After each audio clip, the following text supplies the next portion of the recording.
Hey everybody, Debo Pringle here, and today we're talking about spells. Specifically 6 spells that I think your 5th level wizard should be using. And why 6 spells? Well, I figured a 5th level wizard can cast up to 3rd level spells, so why don't we talk about 2 spells per level of spell we can cast. And I'm going to try and avoid the obvious ones. So I'm going to be avoiding talking about spells like Fireball, Haste, Invisibility, those kind of ones that are pretty obvious and well talked about. So this list is going to be comprised of spells that I think are mechanically good and maybe a little underappreciated. Really just spells that I think you should keep on your radar if you're playing a wizard. With that being said, let's get into it, starting with our 1st level spells. So at level 5, we have 4 1st level spell slots. And at this point at level 5, we're at the tail end of tier 1 play, kind of starting tier 2 play. So level 1 spells really aren't going to be our big hitting, impactful spells. But rather, they should be spells that can maybe affect the battlefield a little bit and maybe try and avoid using our turn to cast these spells. So a 1st level spell that meets this kind of criteria that I think a 5th level wizard should be using is Grease. With Grease, we spend an action to create a 10-foot square of Grease. It can be within 60 feet of us, and it turns that space into difficult terrain. And when it appears, each creature within that 10-foot square must make a dexterity saving throw or fall prone. Anyone that enters that affected area or ends their turn in it must make the dexterity saving throw or fall prone. So why is this spell still good at level 5? I think there are a few reasons. This is always going to be a good battlefield control spell, especially if you're in tight spaces like a dungeon corridor. You cast this bad boy in a 10-foot corridor and the enemies are going to have a really hard time getting to you.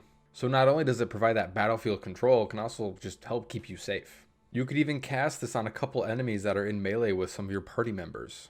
And of course, when you cast it, they have to make their save, and if they fail, they fall prone. And if your party members go before they do, they get to have melee attacks with advantage because they fell prone. The spell lasts for 1 minute, and you don't even need to concentrate on it. And there isn't even a size limit on this. I've seen a player in my game use this on a hill giant, and of course the hill giant failed, so he fell prone. So it's still useful even in later levels against better enemies. Now there are a few things that limit this spell, especially given that it is a 1st level spell. For starters, it is only a 10-foot square, so it is pretty limiting in how much space it can affect, so you're not going to get too much use out of this spell in a wide open battlefield. In a wide open battlefield, you get more use out of just dropping it on enemies, but when you're in like a dungeon corridor or like a thinner hallway, that's when you get that added effect of keeping enemies at a distance. On one hand, it's really nice that it's not a concentration spell, but because it's not a concentration spell, we can't choose to just end it. It stays for the whole duration. So if we're still in a combat circumstance and our party needs to move through this Grease spell, we can't just end it and the party has to deal with it or wait for it to go away. But even with that said, I still think this spell will be useful in a lot of circumstances, and especially even as you get kind of higher up in your levels. And I've even seen it get pretty good use in open spaces and at level 5, hence the Hill Giant example. The next 1st level spell we have, and in my opinion the better of the 2 listed here, is Absorb Elements. This spell is in Xanathar's Guide to Everything, and in my opinion at least, this is the best 1st level spell in the game, but I don't really hear too much about it. Maybe I'm just not paying attention. Absorb Elements is a reaction spell that only targets yourself. You can use this spell when you take acid, cold, fire, thunder, or lightning damage. When you use it, you gain resistance to the triggering type of damage until the start of your next turn. And also, the first time you hit with a melee attack on your turn, the target takes an additional 1d6 damage of the triggering damage, and then the spell ends. This spell is a lifesaver.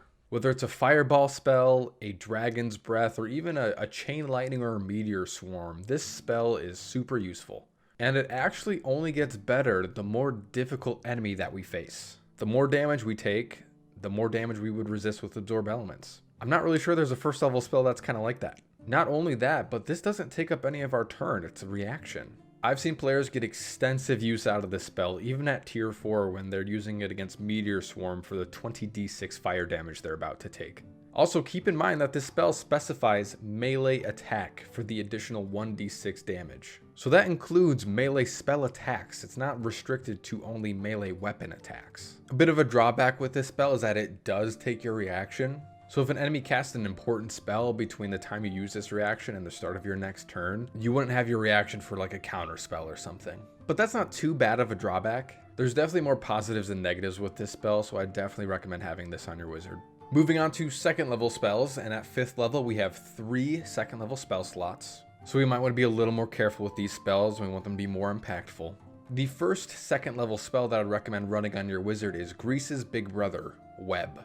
When you cast Web, you create a 20-foot cube of web, which are difficult terrain and lightly obscure the area. If your web isn't anchored between two solid masses, such as walls or trees, or layered across a floor, a wall, or a ceiling, the web will end at the start of your next turn. Each creature that starts its turn in the web or enters the web during their turn must make a dexterity saving throw. On a failed save, the creature is restrained until the spell ends or they break free. A creature restrained by the web can use an action to make a strength check against your spell save DC, freeing themselves on a success. Not only that, but the webs are flammable. Any 5-foot cube exposed to fire burns away in one round, and it'll deal an additional 2d4 fire damage to any creature that starts its turn in the fire. You can kind of see why this is Grease's big brother. It covers a larger space, and it actually restrains instead of knocking prone. One of my favorite things about this spell is not only does it provide a little battlefield control, but it can also swing the action economy in your favor. A creature who is restrained has to use their entire action just to make a strength check to try and break free. And if they fail, they use their entire action and got completely nothing out of it. You can also get a little damage boost with this spell if any creature starts their turn in a web that's on fire, so firebolt away. However, this spell does require concentration, but I still think this spell is worthy of concentration, especially at 5th level. The nice thing about that concentration, though, is you can choose to drop your concentration at any point to end the spell in case your party needs to get through that space. Overall, it's an awesome spell and I think gives you a ton of value, especially for a 2nd level spell. The other 2nd level spell that I think your 5th level wizard should be using is Mirror Image. Mirror Image takes an action to cast and it lasts for 1 minute. You create 3 illusory duplicates of yourself that move with you and mimic your actions. And whenever a creature attacks you, you will roll a d20 to determine whether that attack will target you or your illusory duplicates. If you have 3 duplicates up, then a roll of a 6 or higher would target your duplicate. If you have 2 duplicates up, a roll of 8 or higher will target your duplicate. And if you only have 1 duplicate remaining, an 11 or higher will mean that that attack targets your 1 remaining duplicate. The duplicate's armor class is equal to 10 plus your dexterity modifier, and if the attack hits, your duplicate is destroyed. The nice thing about this spell is your illusory duplicates can only be destroyed by attacks that specifically target them.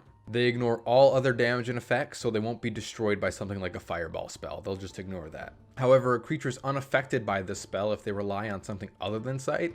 So if you're fighting something that has blind sight or true sight, they can just ignore your duplicates. They don't see them. I think this is one of the best spells for you to cast if you ever have a moment before combat starts to give yourself a buff. For starters, this spell does not require concentration, so you're still free to cast other things like Web or even something like Haste. And it's a really good defensive spell, and it can actually help you keep concentration on your spells by letting your duplicates take attacks for you. This spell still remains useful even at higher levels. A few drawbacks of this spell is, of course, the fact that creatures with blind sight or true sight are unaffected by this spell. One other drawback might be if your AC is higher than your duplicate's AC. For example, if you cast Mage Armor and you have a +2 dex, that'll give you an AC of 15. Your duplicates would have an AC of 12 at that point. And if a creature targets you but hits one of your duplicates, and let's say they roll a 13, that would have never hit you, but it'll hit your duplicate, and therefore your duplicate disappears on an attack that actually would have never damaged you in the first place. So that can be a little bit of a bummer if your duplicate gets wasted like that. But those drawbacks are few and far between, so you might encounter that a few times, but I wouldn't expect that to make this spell feel wasteful or anything. Moving on to the highest level spell that we can cast at level 5. We're talking about 3rd level spells now. Now, we only have 2 3rd level spell slots at level 5, so these ones we want to be impactful. We want these spells to either do a lot of damage, provide a lot of utility, maybe some battlefield control. So the first 3rd level spell that I'm going to recommend your 5th level wizard should be carrying is Hypnotic Pattern. Hypnotic Pattern takes an action to cast. It requires concentration, and you create a 30-foot cube within 120 feet of you.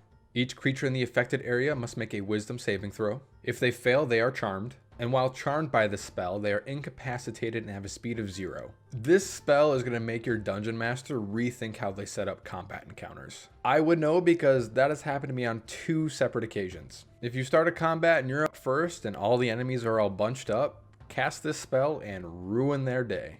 While incapacitated, the creature can't take actions or reactions, and the spell also specifies that their speed is 0. So for the most part, they really can't do anything other than take bonus actions until they take damage or an ally uses their entire action just to wake them up. This spell can flip a combat encounter completely on its head. It can turn to combat against a group of 10 enemies to maybe 3 at once, then the other 7 just periodically after one another. Your party will have to be careful and try and avoid hitting the affected creatures. So something like a fireball spell would knock them all out of their stupor if they were all hit. But at the very least, this spell would be pretty good at setting up a big fireball. Otherwise, your party will probably target the ones that succeeded their saving throw first. This is the ultimate battlefield control spell at level 5, probably one of the best if you can pull it off. It is very much worth the 3rd level slot, especially if all your enemies are bunched up. One drawback with this spell is that it does say any creature, so if you have a party member in the affected space, they would be affected by this spell and would have to make the saving throw. So be mindful of your party's positioning when you're thinking about casting this. And also keep in mind any creature that's immune to charm would be unaffected by this spell. Set up correctly, I think this is one of the best 3rd level spells in the game. Moving on to our other 3rd level spell, it is Thunderstep. Thunderstep takes an action to cast and we can teleport ourselves up to 90 feet away. Once we teleport away, each creature within 10 feet of the space we left must make a Constitution saving throw, taking 3d10 damage and half on a success. We can bring along objects as long as they don't exceed our carrying capacity. And we can also bring one willing creature of our size or smaller who is carrying gear up to their carrying capacity. And there must be an unoccupied space within 5 feet of our destination space for the creature to appear in. This is the ultimate get out of jail card. If just you or you and a party member are caught in a bind and you're surrounded by a bunch of enemies, this spell is perfect. It's got a pretty decent range at 90 feet, so it's good enough to get you to safety. Not only that, but it does 3d10 damage to any creature within 10 feet of the space you left, so that's nothing to scoff at. The obvious downside here is it does target any creature, so this would hit an ally if they were within 10 feet of your leaving space. But again, it's only a 10-foot radius, so it's not that large of a space, so you'd have to be pretty bunched in with your allies to hit one of them. It's just a really nice spell for getting out of melee range of enemies in combat. You also deal a decent amount of damage, and you can bring a friend if you want. Who doesn't love the buddy system? Those are the 2 3rd level spells I'd recommend taking on your 5th level wizard. I hope you enjoyed this video. New videos out every Tuesday and Thursday. Hope to see you there. Take care.